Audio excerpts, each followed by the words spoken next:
And Lord, I pray, Lord God, sa amin pong pagsasalo-saluhan na mensahe mo, gamitin mo ako, Panginoon, sa channel of your word, as a channel of inspiration, as a channel of encouragement. At hayaan mo, Panginoon, ang bawat po sa amin ay meron pong matutunan ngayong gabing ito, O God, upang mas lalo pang mag-increase ang pabor, ang lahat ng mga blessings, ang lahat ng mga nais mo na matutunan namin sa pagsunod namin sa iyo. Father God, once again, we thank you and allow the Holy Spirit to speak through me mightily and effectively. In Jesus' name we pray. And everybody says, Amen and Amen. Hallelujah. Sige po, let's get be seated in the presence of God. Let's have a short review about what we have learned last Wednesday. Ano po? Ang ating pong inaral about the life of King David is keep honoring God in every season of your life. Dapat po, patuloy po nating ino-honor ang ating pong Panginoon. Ano po? Hindi lamang po natin sa ino-honor tuwing anniversary. Okay? Hindi lamang po natin sa ino-honor pag kami kailangan po tayo. Hindi lamang po natin sa ino-honor pagka tayo'y masaya. Dapat po sa lahat ng area, sa lahat po ng panahon ng ating pong buhay, ay ino-honor po natin siya. Hindi po natin dapat kahit po lumalamig po ang panahon, ay hindi po dapat nanlalamig ang ating pong mga pananampalataya. Okay? Hayaan niyo na minsan pa nanlalamig ng inyo pa bang nakikita ninyo, wag na natin po wag na po tayong sumama po sa kanila pong panlalamig. Amen? Pag nanlalamig, anong gagawin mo? Mag-jacket ka.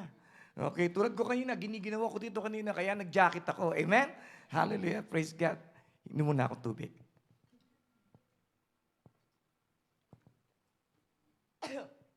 Ewan ko po ba, tuwing nandito ako ngayon, palaging natutuyo ang lalamunan ko. Okay? Kasi paano yung tingin ninyo sa akin? Okay? So, and then ikalawa po, and then keep honoring God even when life is easy. Kasi po, kadalasan po, normal po sa mga tao, lalo-lalo sa mga Pilipino, pagka ang buhay maayos, minsan wala na pong panahon sa Diyos. Okay? Mas marami pa silang panahon sa Diyos pagka sila ay kinakapos. Okay? So, huwag mong gagawin yun. Amen? Kung gusto mo palaging ikaw ay kapusin, sige. Okay?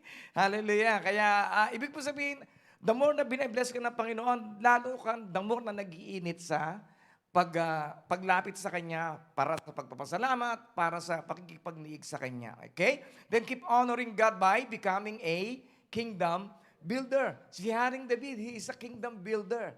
Kaya po, on the time na nag-intensyon po siya, pinangarap niya na magpapatayo siya ng isang templo sa ating po Panginoon, ay mas lalo pa po siyang binless ng Panginoon.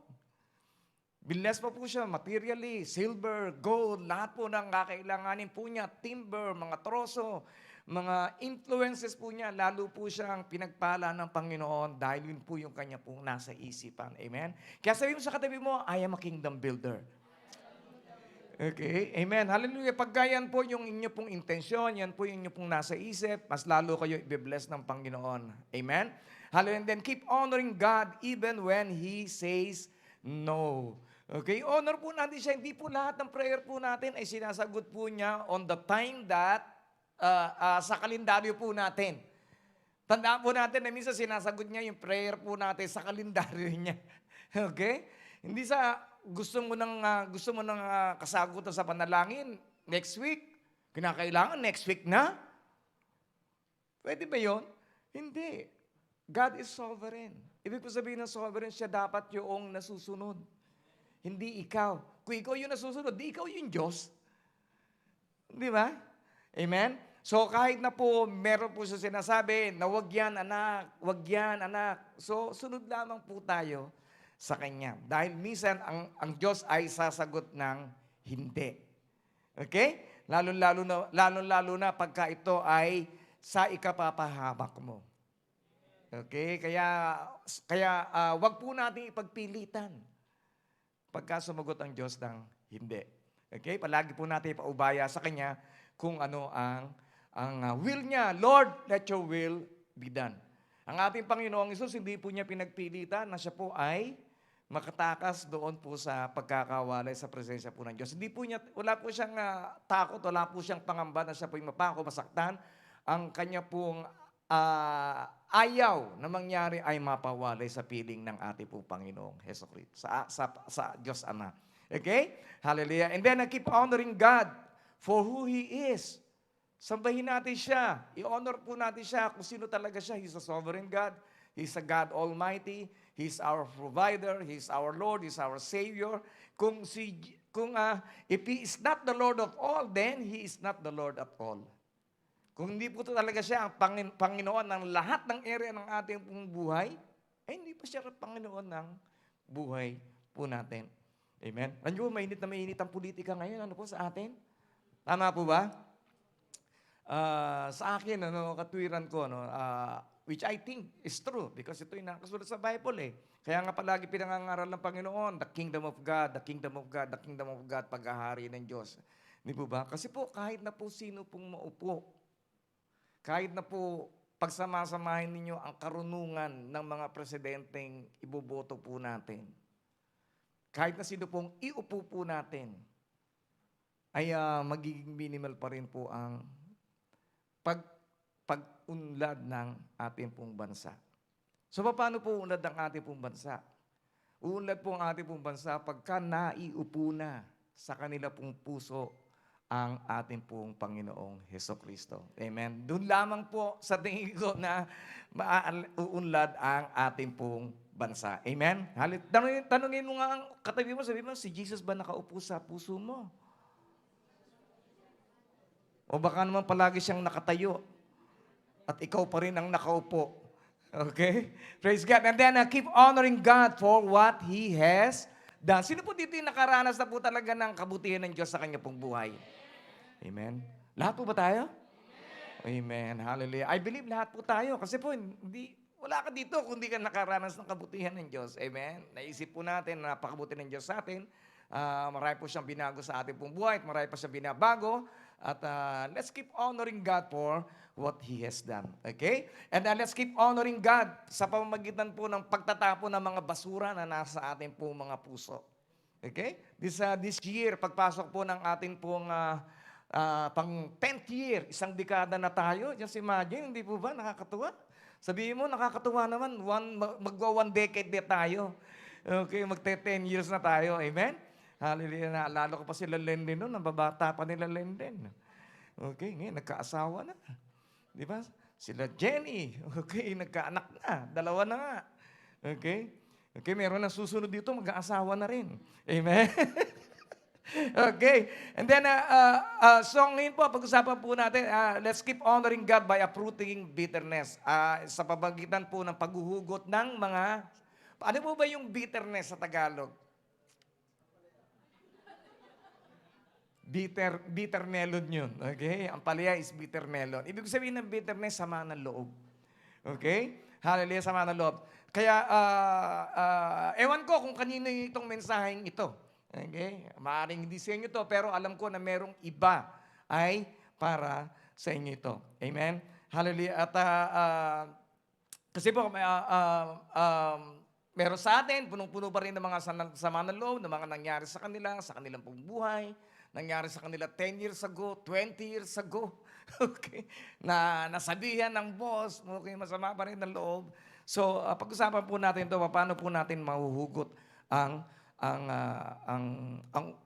sakit na ito ng pagiging palaging masama ang loob. Okay? So, ang topic po natin is uprooting bitterness. Okay? So, ilan po sa atin dito, if we will be honest, we all become bitter sometimes.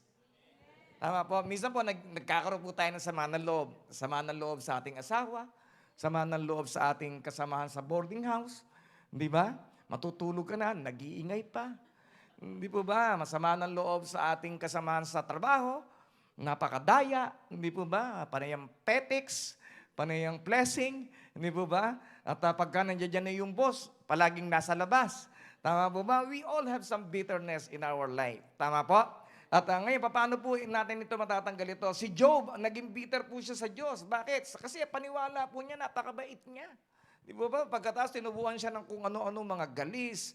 Okay? Naubos ang kanya pong pamilya, naubos ang kanya pong kayamanan. Kaya po siya ay naging bitter sa Diyos. Si Esau, okay? Si Esau, ang kapatid po ni Jacob, naging bitter po siya sa kanya pong tatay. Na si, tama ba? Si Esau, tsaka si Jacob, tama ba? Okay, naging bitter po siya sa kanya pong tatay. Bakit? Kasi ang kanyang blessing ay ibinigay niya kay Jacob. Okay? At kaya nawala po yung kanya pong blessing. Bakit? Ano pong dahilan? Bakit nawala yung kanya pong blessing? Dahil nagutom lang siya. Okay? Huwag mong hayaan, ipagpalit mo lamang sa isang Jollibee ang blessing mo, kapatid. Okay? Kasi once nawala na to, di mo ba may hirapan mo nang magawa. Especially on those time, si Ruth. Si Naomi, nagalit po siya sa Diyos. Bakit? Sabi niya, nung umalis ako sa aming lugar, ang yaman-yaman ko, kumpleto kaming buong pamilya. Ngayon, namatay ang asawa ko, namatay ang 2 anak ko. Hallelujah. Kaya ang pangalan ko ay hindi na dapat Naomi, ang pangalan ko ay dapat Mara. So, ibig sabihin ng Mara ay mapait. Okay? Dahil yung kanya pong buhay. Okay? Kaya yung katabi mo, kahit na mukhang mapait siya, matamis yan. Okay? Hindi Mara ang pangalan yan. Okay? Hallelujah. And then, tandaan po natin palagi, pagka yung isa pong ang talahib, pagka hindi po natin hinugot yan, tinagpas lamang po natin yan, darating po yung panahon na tutubo uli yan. Okay? Kaya kinakailangan, pag may talahib sa ating pong mga tanim, ito ay hinuhugot. Ganun din po sa ating pong buhay. Ang pagtatanim ng sama ng loob ay isa pong talahib na makakasagabal sa pagpapala ng Panginoon sa atin. Amen? Kaya dapat po, i-uproot po natin, hugutin na po natin, hindi lamang po natin tabasin sa ating pong puso, kundi ito po ay mawala ng tuluyan. Then, tandaan po natin palagi, people who are bitter will never get better. Okay? Kaya pag bitter ka palagi, sama ng loob mo. Bakit ka naging Pilipino? Di ba? Di ba? Minsan ganun nung kabataan po namin, sabi, nagkukwento ko yung mga kaibigan ko, sabi, bakit kasi dito tayo pinanganak sa Pilipinas, Dapat sa Amerika tayo pinanganak, Okay? So, ganun po nangyayari. When you are bitter, you will never be better. So, ano po yung bitterness? Bitterness is a feeling of anger and resentment. Resentment, sama ng loob. Kaya yung masamaan loob, ano pong nangyayari sa masamaan loob palagi? Sumasama rin ang itsura. Okay? Kasi, hindi mo ba? Minsan nga yung mga bata, pagka palagi nakasimangot, ako ba itong batang to? Parang pinanganak ng sasama ng loob, di mo ba? Yun yung sinasabi. Amen? Hallelujah. Kaya palagi ka lang po tayo mag-smile. Kahit po minsan meron po tayo mga kabigatan, kahit po tayo may mga problema, huwag po natin ipaalam sa demonyo na tayo ay may problema. Alam niyo pa, pagka nakita ka ng demonyo na nakasimangot, ibig sabihin nun, nananalo siya. He is winning. Pero pagka ikaw ay palagi naka-smile, kahit na may problema nga, kahit may mga challenges kang pinagdaraanan, alam niyo po, naiinsulto po ang demonyo. Okay? Hindi yung katabi mo, ha? Hindi yan, okay? Naiinsulto po ang kaaway pagka tayo po ay napaglalabanan po natin ng ating pong piling. Kaya, at ano pa po nangyayari? Yung pong sama ng loob, it will suck out your energy. Ibig sabihin, kukunin ito ang iyong energy to pursue your goals, to pursue your dreams, to pursue your destiny in God. Okay? Ibig sabihin, mga kapatid, kukunin ito yung lakas mo, yung kapangyarihan mo para ma-pursue mo, para malakaran mo ang mga pangako, ang mga pangarap mo sa iyong buhay. Okay? Kasi nakafocus ka, hati ang focus mo. Di ba? Kakainis naman to. Di ba? Marami ka nakakainisan dahil sa sama ng loob na nasa puso mo. Kaya pag-usapan po natin is Ahithophel. Okay? Sino po si Ahithophel? Si Ahithophel po siya po is advisor ni Haring David. So, kung babalikan po natin, si Absalom ay anak po ni Haring David at pagkatapos po ay inagaw po niya. Ninakaw po niya ang puso ng mga tao. Nananakaw po pala yun. Okay. Ninakaw niyo po yun dahil po kung meron po mga pupunta na sa iba't ibang mga probinsya, ay hinaharang ni Absalom at pinakikitaan niya po ng napakaganda. Okay? At tinatanong niya kung ano yung kanila pa mga problema at At siya na po mismo ay nagbibigay po ng counsel. So, ganun po ang kanya pong ginawa hanggang sa makuha niya po ang lahat po ng puso po ng mga tao at nagkaroon po siya ng pagkakataon para ano ba yun? Paalisin si Haring David sa kanya pong kapangyarihan. Kaya po nung malis po si Haring David sa kanya pong trono, si Absalom po balit, si Ahithophel, siya ay naiwan doon, siya yung naging advisor ni Absalom. Sabi dito, when Ahithophel realized that his advice had not been followed, pero ang kanya pong advice ay hindi po sinunod ni Absalom. When Ahithophel realized that his advice had not been followed, he saddled his donkey, went to his hometown, set his affairs in order, and hung himself. He died there and was buried in the family tomb. So sino po yung nag-advise po na iba kay Absalom? Ang nag-advise po ay ang advisor din ni Haring David na si Hushai. Okay? Mas mahusay siya magpayo kaysa kay Ahithophel. Okay? Kakatuwa po yung pangalan nito. Wala po ako nakitang pangalan ng tao na meron pong 3 letter H. Siya lamang. Tama po? Meron po ba ditong 3 letter H ang pangalan? Wala po, di ba? So he realized that his advice had not been found, saddled his donkey, went to his hometown, set his affairs in order. At ang nakakatuwa dito kay Ahithophel, maghahang na siya, pero inayos niya muna lahat ng kanyang iiwanan. Di ba? Kumbaga sa nagpa-insured muna siya. Siguro. Okay? Alam niyo po kakwento ko po yung mga kababata ko. Sabi po ng isang kababata ko, sabi niya, anak, gusto mo yumaman ka? Bilan mo ako ng insurance. Para magka nawala ako, pero ka matatanggap. Okay? Sabi dito, look after each other so that none of you fails to receive the grace of God. Watch out that no poisonous root of bitterness grows up to trouble you, corrupting many. So, ibig sabihin, nakakalason po, mga kapatid, ang sama ng loob. Nakakalason po ang inggit, nakakalason po ang pagsiselos, pero nakakalason po ang pagtatampo-tampo sa mga tao na dapat ay pinapatawad na po natin. Okay? Sa Deuteronomy 29 verse 8, I am making this covenant with you so that no one among you, no man, woman, clan, or tribe will turn away from the Lord our God to worship these gods of other nations, and so that no root among you bears bitter and poisonous fruit.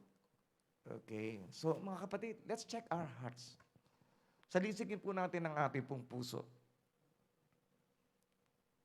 Sipin po natin yung mga taong nagbigay po sa atin, naka-offend po sa atin, mga nag-post sa Facebook sa natin na hindi po magaganda, nag-chismis po sa atin.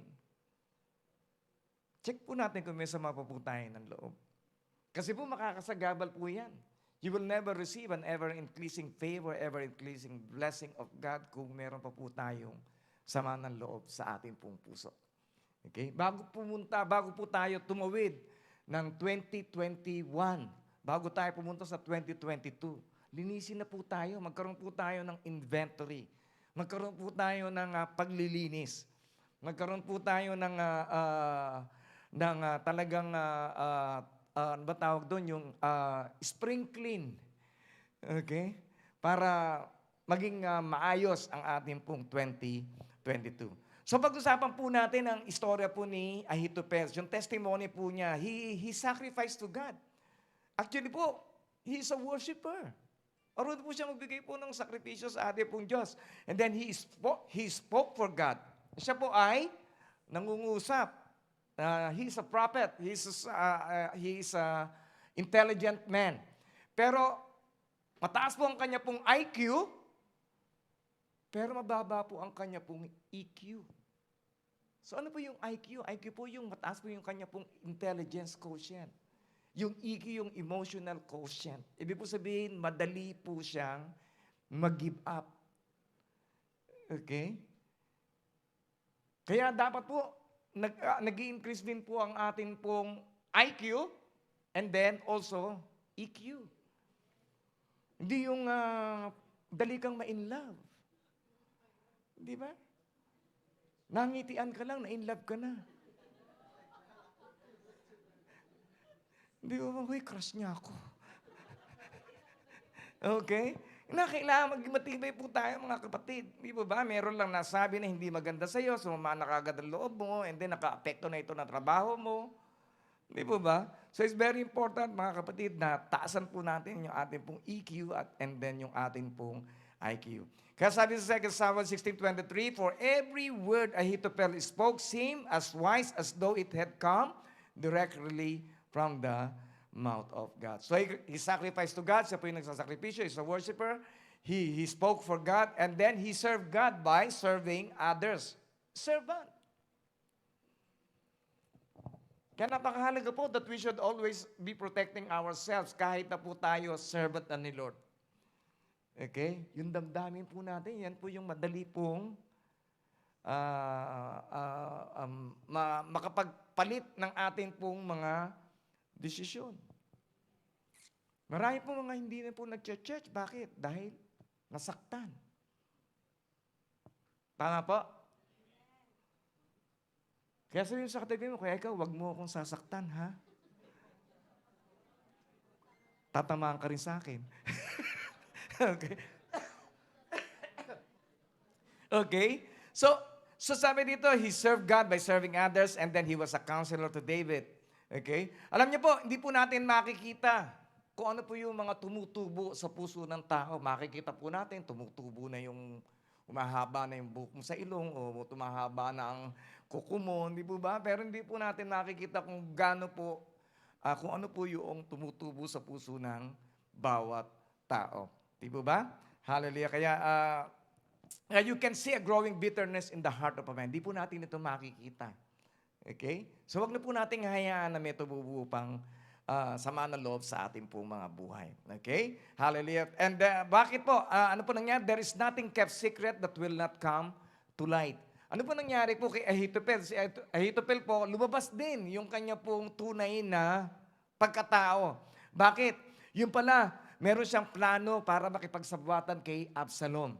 And then ikalawa po, siya po ay nagpayo po ng masama kay Absalom. Sabi nung naupo si Absalom, sabi ni Ahithophel sa kanya, itong gawin mo para maging powerful kang lalo. Dalhin mo sa rooftop yung mga babae ng tatay mo. At doon mo ipakita sa kanila na nasa iyo na sinipingan niya yung mga babae ni Haring David. Okay? And then, kaya po, mga kapatid, don't let people rejection lead you into a wrong conclusion. Huwag po nating hayaan. Ano po nangyari kay Ahithophel? Nag-suicide po siya. Bakit?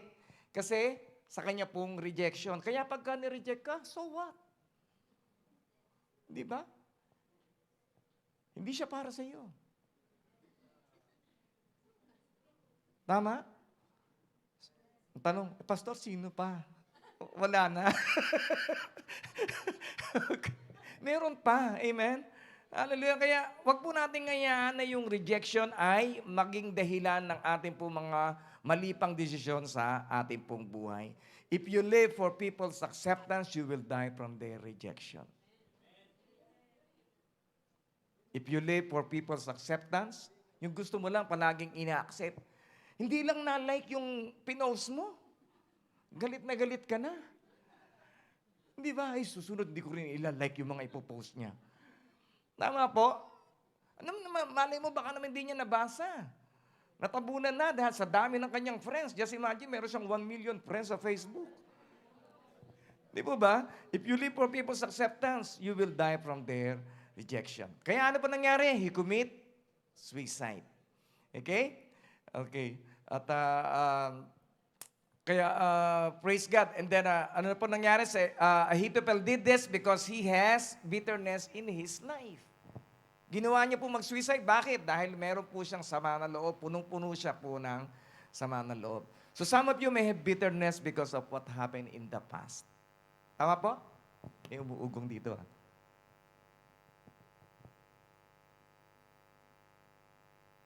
Okay, may distortion.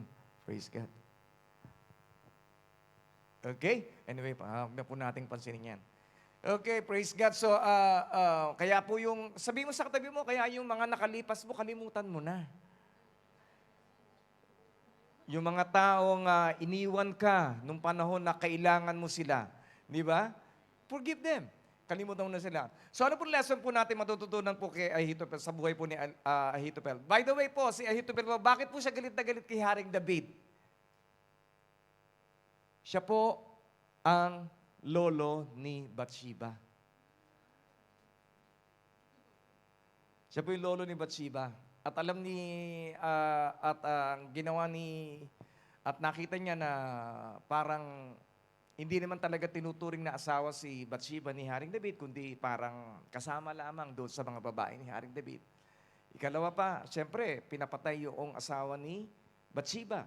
Kaya 9 niyang itinanim yung sama ng loob niya kay Haring David. Na one day, nakakaganti rin ako sa iyo. Yun ang kanyang nasa isip. Kaya nung nireject yung kanyang payo para siya ay lubusan na makapagiganti kay Haring David, ano po nangyari? Siya po ay nagpakamatay. Okay? So, kaya tandaan po natin palagi, ano po, sino man po yung nakasama po sa atin, nakasakit po sa atin, tandaan po natin, God is our vindicator. Siya po yung maghihiganti para sa atin. Yung battle, hindi po sa atin. The battle belongs to the Lord. Okay? So just go on with your life. Just go on building your faith. Just go on building your devotion. Hayaan na po natin na ang Panginoon ang siyang humusga sa mga taong nakasakit po sa atin.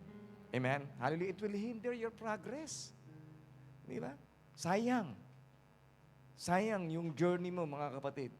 Just imagine, kinukuha nun yung iyong concentration, kinukuha nun ng iyong focus. Wala ka namang magagawa. Tama? Well anyway, nakita naman natin na pinagbayaran din ni Haring David ang kanyang ginawang kasalanan kay Bathsheba. Tandaan po natin, mga kapatid, ano po? Sin is always consequences. Wala po tayong ligtas doon. Kahit si pastor, hindi po ligtas doon. Pag nagkamali ako, siguradong papaluin ako ni Lord. Kaya ganun din po ang bawat sa po sa atin. Kaya po palagi po natin pinagdidiinan na pagkamali, itama na po natin. Kasi ang isang maling desisyon, manganganak ng ikalawang desisyon, maling desisyon, and then another na maling desisyon, and then another na maling desisyon, at hindi mo namamalayan.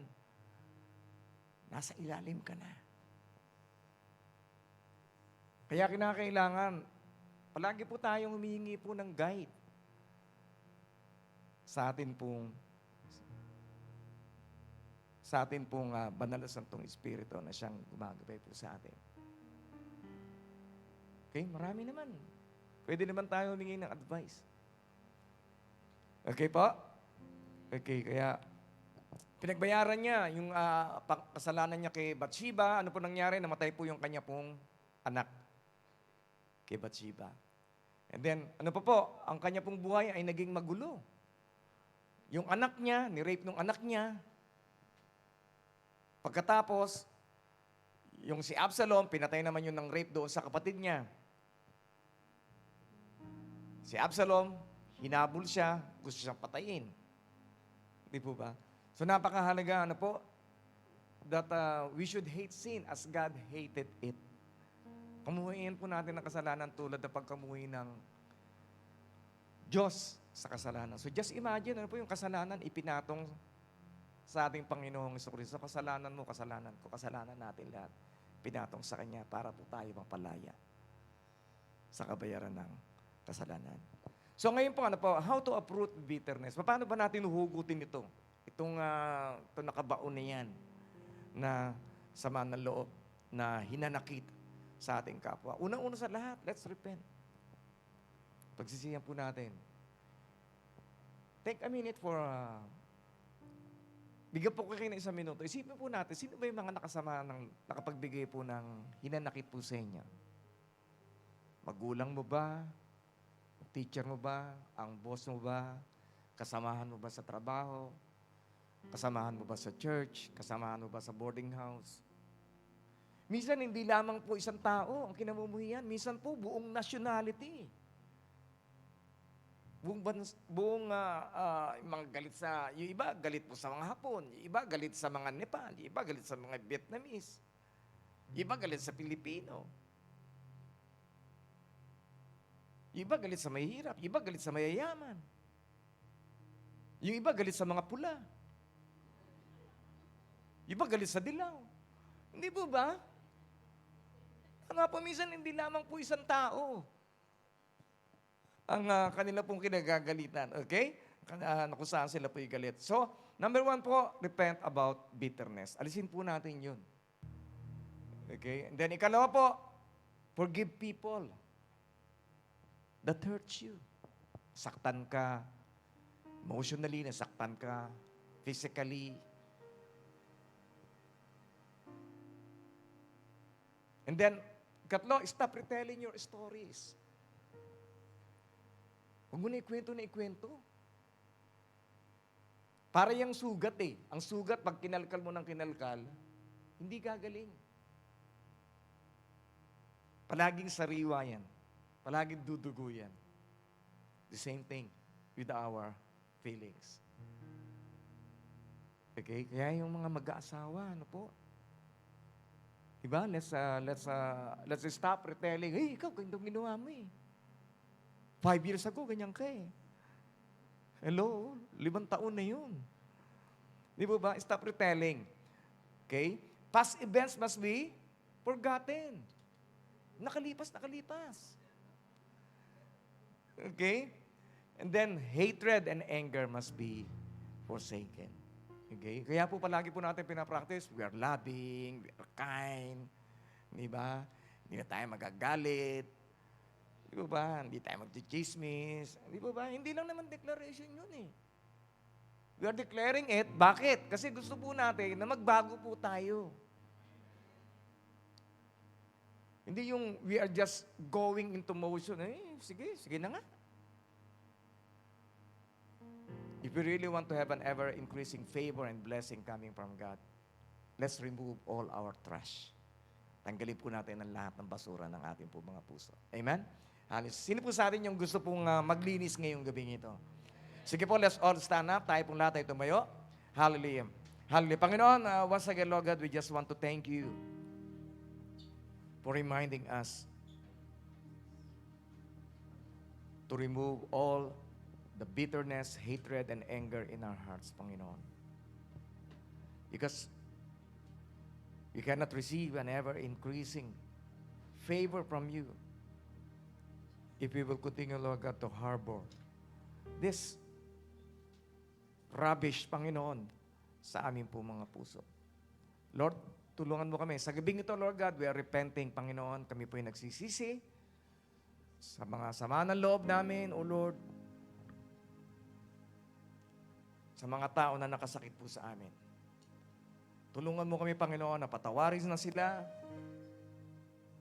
Tulungan mo kami, Panginoon, na hindi pa na po namin ulit-ulitin pa yung mga bagay na ginawa po nila. And help us, Lord God, to forget those hurtful events in our life. Hallelujah.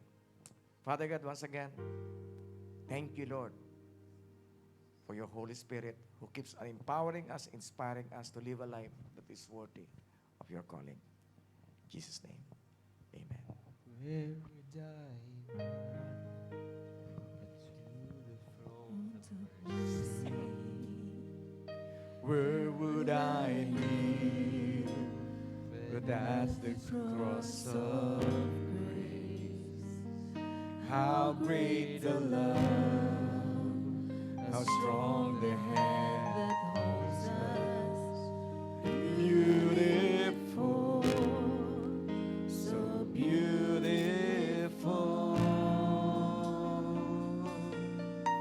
So here I bow to lift you high, Jesus, be glorified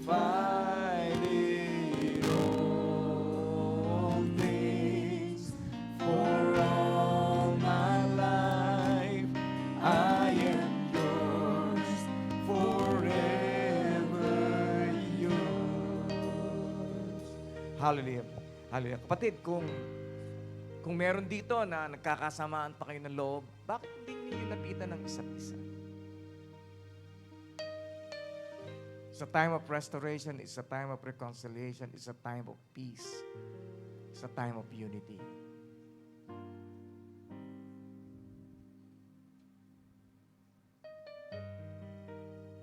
Kung wala naman, it's okay. Pero kung nahihiya ka sa mga sandaling ito, maaaring pagkatapos sa service nito, you can approach him or her para mawala ang mga bagay na makakasagabal sa plano ng Diyos sa iyong buhay. Hallelujah.